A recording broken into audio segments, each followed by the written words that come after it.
शुरू कीजिए। नमस्कार, प्रणाम। हम गोपाल कृष्ण मिश्रा। आज मैं आपको अभी जो जो चल रहा है, आज का जो वातावरण और लोगों के अंदर की सोच, उस पर मैं 5 मिनट आपसे बात करूंगा।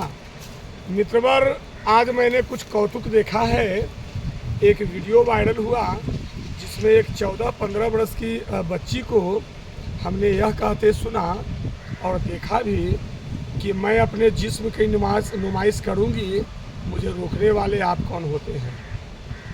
वो पत्रकार जो था, जो उससे इंटरव्यू ले रहा था, वो स्तब्ध हो गया और कहा कि इतनी सी छोटी बच्ची और इस तरह के सोच रखने वाली, यह समाज को क्या संदेश देगी। तो बंधुवर, मैं केवल इतना ही कहना चाहता हूँ कि इसमें केवल वो लड़की ही दोषी नहीं है, उसमें दोष उसके माता पिता का भी है, उसमें दोष उसके परवरिश का भी है, उसमें दोष उसके खान पान रहन सहन का भी है। मैंने जब इस बारे में उससे बातचीत की तो वही बात जो उसने पत्रकार से बोला, वही बात हमसे भी कहा। तो हमने केवल इतना ही कहा कि यदि तुम जिस्म की नुमाइश कर करके ही चाहती हो कि मैं पब्लिसिटी हासिल कर लूँ, लोकप्रियता हासिल कर लूँ, तो यह क्षणिक है, कुछ समय का है, चंद समय का है, क्योंकि यह सब दिन रहने वाला नहीं है। इसलिए आप ऐसे काम को करो जिससे कि सदा के लिए रहे। और सदा के लिए रहता क्या है? सदा के लिए रहने का एक चीज़ है, तो वो है सत्य, ज्ञान, बुद्धि, विद्या और संस्कार तथा हमारी संस्कृति, हमारी सभ्यता। जिस सभ्यता और संस्कृति से हम लोग आए हैं, हमारी सभ्यता में तो नारियों को देवी माना गया है। कहा गया है कि यत्र पूज्यन्ते नार्यस्तु रमन्ते तत्र देवता, अर्थात जहाँ नारी की पूजा होती है वहाँ तो देवताओं का भी निवास होता है।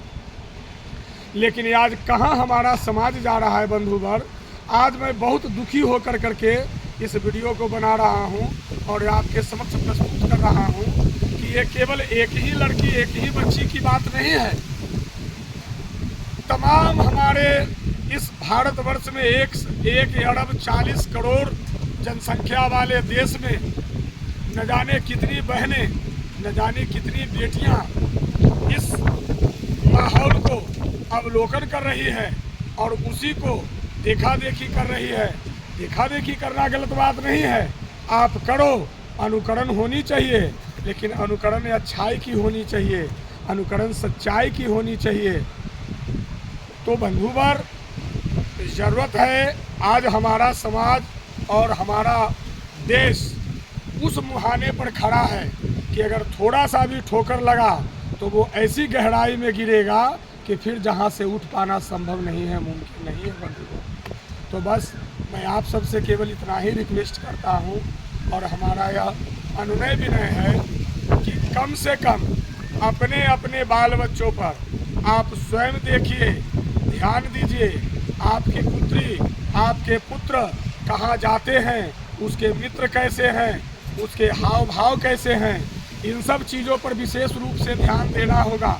और यदि आप यह कहकर इग्नोर कर देंगे कि अरे ये तो चलता रहता है, तो निश्चित ही आप कल के डेट में रोएंगे और आपके आंसू पोंछने वाला कोई नहीं होगा।